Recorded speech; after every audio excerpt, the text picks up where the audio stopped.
Hear someone talking about rail travel. First, you have some time to look at questions 1 to 6.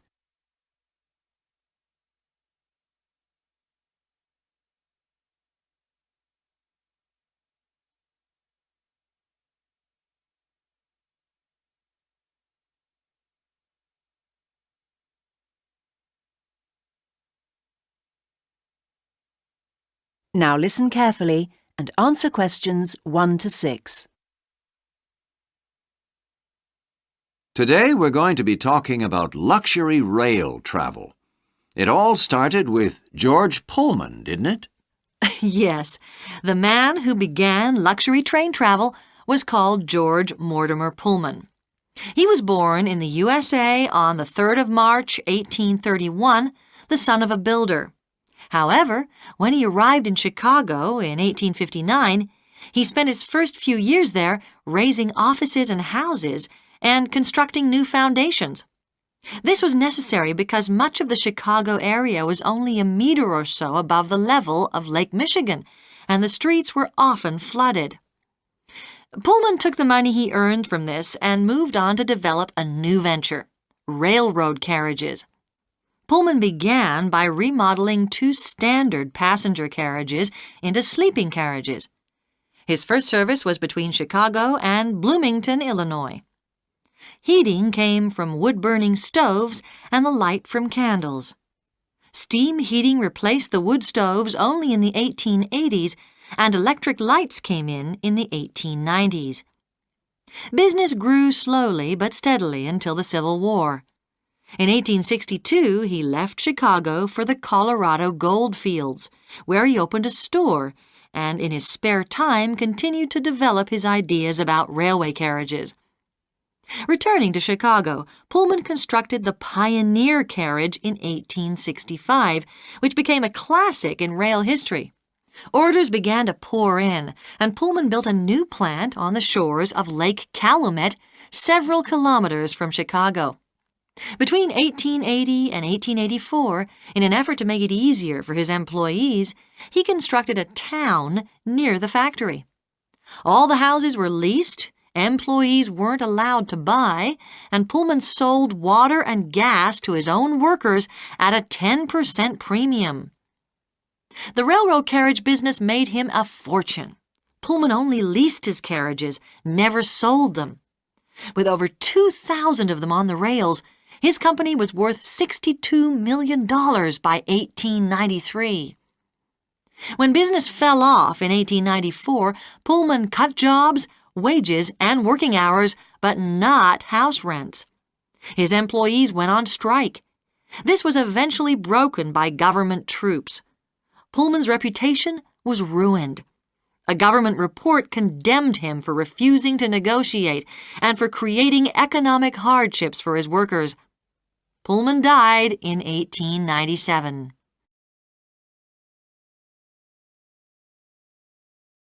Before you hear the rest of the talk, you have some time to look at questions 7 to 10.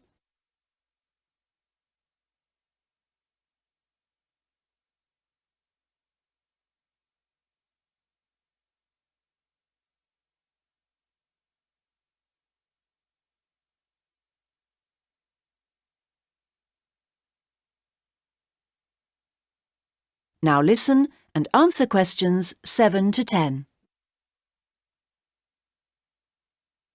So, how are Pullman and the Orient Express connected? Well, it all started in 1868, when Georges Nagelmakers, the son of a Belgian banker, visited the USA, and while there, he traveled in the railway carriages built by an American called George Mortimer Pullman. He was very impressed, and on his return to Europe, Nagelmakers decided to start Europe's first luxury train service.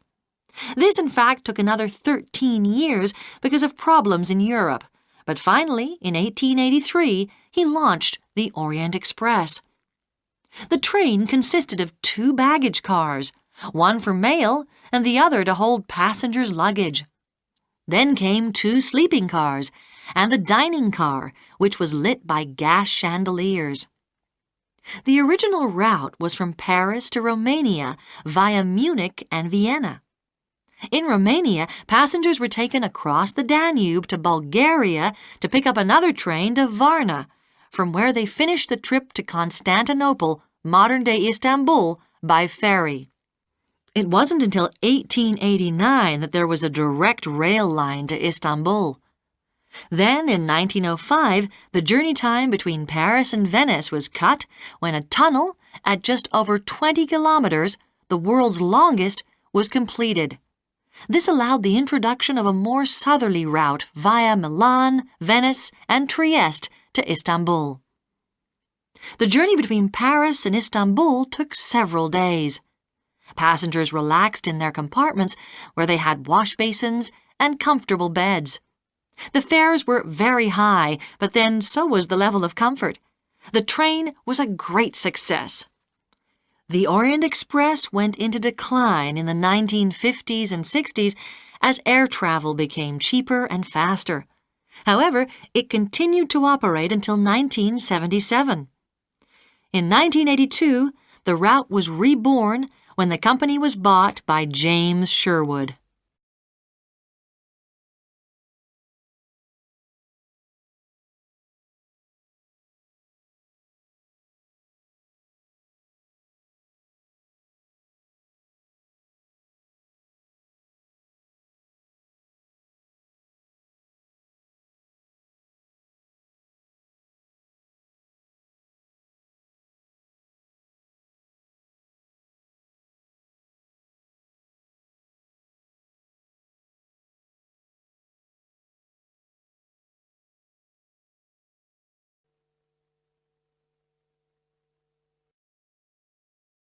Now, turn to Section 2. Section 2. You will hear a phone conversation giving information about a health and fitness centre. Before you hear the talk, you have some time to look at questions 11 to 16.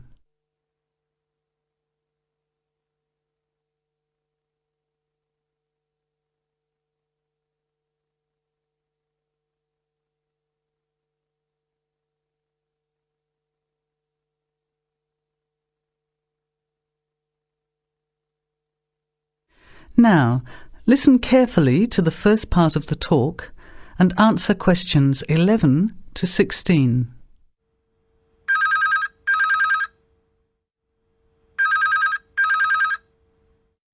Hello? Hello, is that Miss Heidi Jones? Yes? Good morning, Miss Jones. I'd like to take a few minutes of your time to tell you about the Seven Oaks Health and Fitness Centre, which is in your suburb. Would that be convenient? Okay. Well, the centre's not far from you. It's on the corner of Marion Street and Giles Street and has a large car park. It's open every day of the week, opening on weekdays at 6 a.m. and at 9 a.m. at the weekend. It closes at 9:30 p.m. Monday to Friday and on Saturday at 4 p.m. and Sunday at 2 p.m. We also have childcare Monday to Saturday from 9 in the morning until midday for a small extra charge, so you can leave your children in safe hands while you attend one of our classes, or perhaps have a swim, or if you just want to relax in the spa and sauna or steam room. Talking of classes, we have a very wide range which are designed to suit all different levels of fitness and individual needs. I mentioned the pool just now. Well, in addition to swimming laps or just relaxing, we also offer aqua aerobic classes, which are 45-minute classes that use the therapeutic effects of water. This provides a very safe and effective exercise and is suitable for all fitness levels, as well as being a lot of fun. Many people who haven't been exercising for a while start in the aqua classes, as do people who need to take care after hospital surgery, for example. These classes are very popular and are scheduled every weekday, Monday to Friday, and on Saturday afternoon and Sunday morning. Another very popular activity in the pool area is learning to swim, and these swimming classes are held at 4 p.m. every weekday and in the mornings at the weekend. By the way, they're open to both adults and children of any age. Before the talk continues, you have some time to look at questions 17 to 20.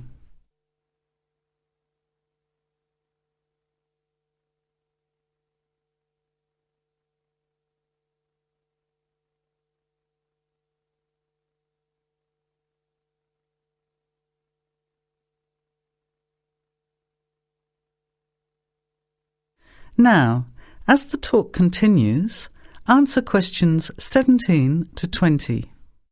Now, it would take too much of your time to tell you in detail about all our programs, as we have a very wide range of activities at different times. However, I'll just outline some of them. Our super circuit classes are extremely popular, and you get a good aerobic workout while toning your muscles. They're easy to learn, as you combine using hydraulic equipment with exercises guaranteed to give you a good cardio workout. The teachers are very good and there's a fun atmosphere. And the classes are very effective in assisting weight loss, relieving stress, lowering blood pressure and generally increasing fitness. Oh, and I haven't mentioned our range of aerobic and step classes of different types which suit all levels. Our specially designed aerobics room holds over 55 people, and our highly qualified and trained staff can advise you as to which class might suit you. We are inviting you to a free 1-week trial period when you can come and try any of the classes or activities before you make the decision to join. By the way, there is also a large and very well-equipped gym where we offer free fitness assessments, and you can have an individual program designed just for you. Also, the cardiovascular room has the latest range of machines which help you burn fat, increase your fitness, or just warm up. They're very popular, as you can forget all about the calorie burning by watching your favourite music videos on TV while you exercise. Right now we have a very special new member joining fee offer, which allows 2 memberships for the price of 1, a real bargain. So if you can, bring along a friend who'd like to get fit as well in time for summer. Come along and try us out. You can meet the staff.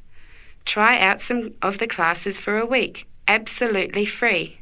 And then, if you like us, sign up for only $110 each for 6 months. Thanks for taking the time to learn about the centre, and I hope we'll see you there soon, Heidi. I'll put one of our brochures in the mail for you right now. Bye for now. That is the end of section 2. You have half a minute to check your answers.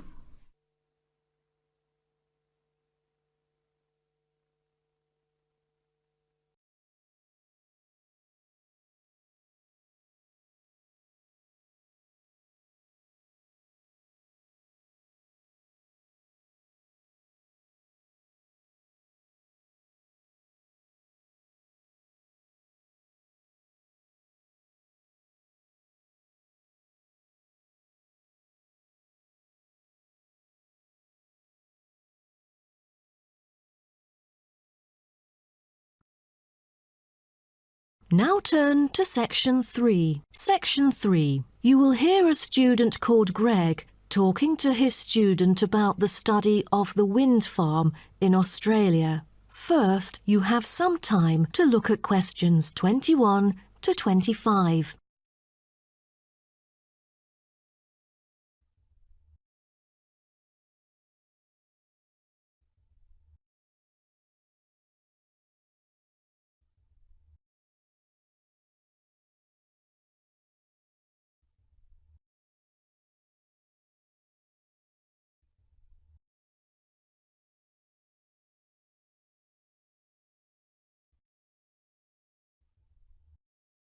Now, listen carefully and answer questions 21 to 25.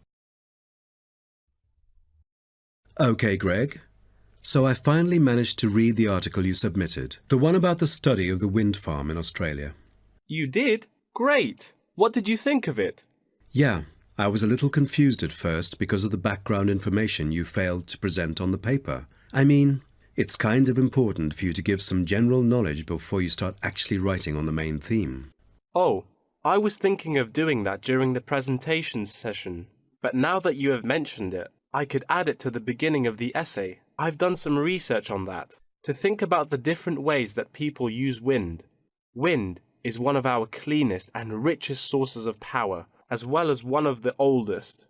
Windmills began to be used in ancient Iran back in 7th century BC. They were first introduced to Europe during the 1100s, when armies returned from the Middle East with knowledge of using wind power. For many centuries, people used windmills to grind wheat into flour or pump water from deep underneath the ground. During the 1970s, people started becoming concerned about the pollution that is created when coal and gas are burned to produce electricity. People also realized that the supply of coal and gas would not last forever. Then, wind was rediscovered and carried out into research for the first time. Greg, why don't you just put all that information together and present that in the introduction part of your essay? Okay, I'll do that. What also intrigued me was that there were disadvantages about a wind farm. You see, all the conventional green scenarios for reducing carbon emissions include a dramatic upscaling in renewable power generated by wind, both on and offshore. However, the environmental impacts of this large-scale industrial deployment, both of turbines and power lines, frequently in relatively natural areas, are often neglected by climate campaigners.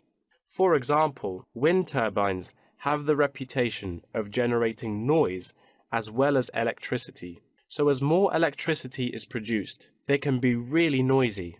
Another thing is that some new turbine blades kill a worrying number of birds, especially large birds like raptors.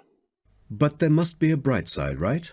Yeah, of course. According to figures pulled together by consultants of the Intelligent Energy Systems using data from the Australian market operator, wind energy accounted for 50% of demand in the state. That's half of the power source. Besides, this one unexpected outcome really attracts lots of visitors and helps the local tourism. That's good to hear. Before you hear the rest of the talk, you have some time to look at questions 26 to 30.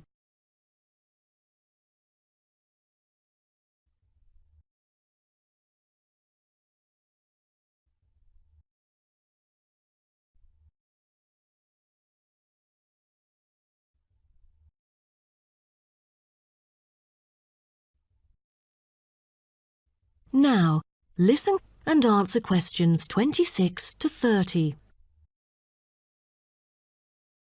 Oh, how about the structure? Offshore wind farms consist of a number of connected elements.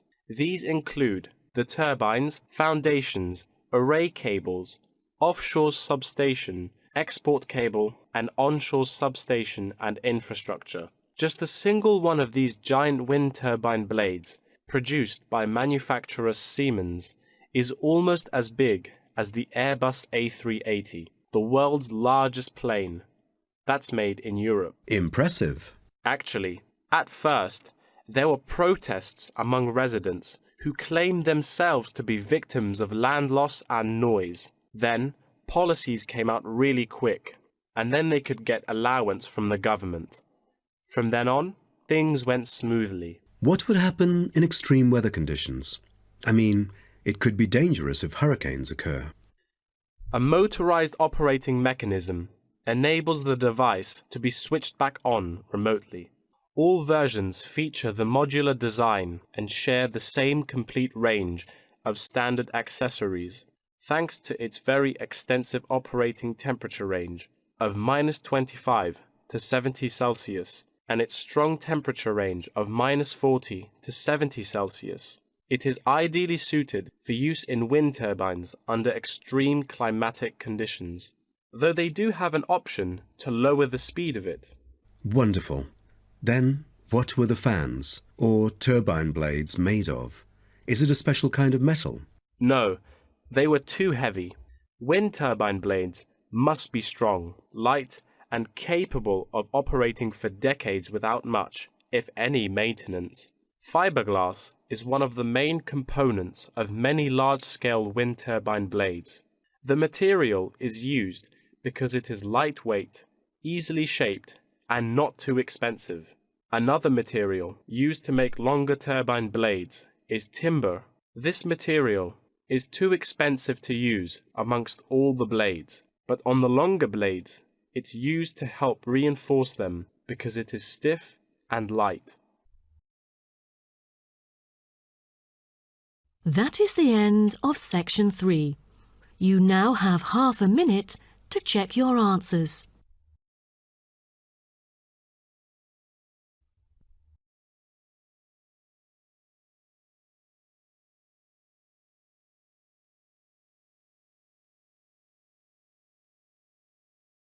Section 4. You will hear a lecture giving advice on how to present a seminar paper. First read questions 31 to 40. Complete the notes of the outline. Write no more than 3 words in each answer.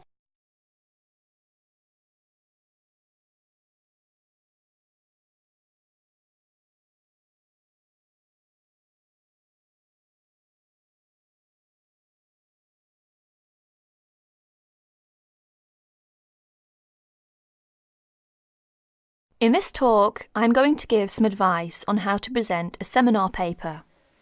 At one time, most university teaching took the form of giving formal lectures.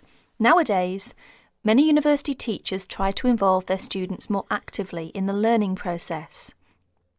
One of the ways in which this is done is by conducting seminars. In a seminar, what usually happens is this. One student is chosen to give his ideas on a certain topic. These ideas are then discussed by the other students, the participants in the seminar. What I'd like to discuss with you today is the techniques of presenting a paper at a seminar. As you know, there are 2 main stages involved in this. One is the preparation stage, which involves researching and writing up a topic. The other stage is the presentation stage, when you actually present the paper to your audience. It is this second stage that I am now concerned with. Let us therefore imagine that you have been asked to lead off a seminar discussion and that you have done all the necessary preparation. In other words, you have done the research and you have written it up. How are you going to present it? There are 2 ways in which this can be done. The first method is to circulate copies of the paper in advance to all the participants. This gives them time to read it before the seminar, so that they can come already prepared with their own ideas about what you have written. The second method is where there is no time for previous circulation, or there is some other reason why the paper cannot be circulated. In that case, of course, the paper will have to be read aloud to the group, who will probably make their own notes on it while they are listening. In this talk, I am going to concentrate on the first method, where the paper is circulated in advance, as this is a most efficient way of conducting a seminar. But most of what I am going to say also applies to the second method, and indeed may be useful to remember any time you have to speak in public. You will probably be expected to introduce your paper even if it has been circulated beforehand. There are 2 good reasons for this. One is that the participants may have read the paper but forgotten some of the main points.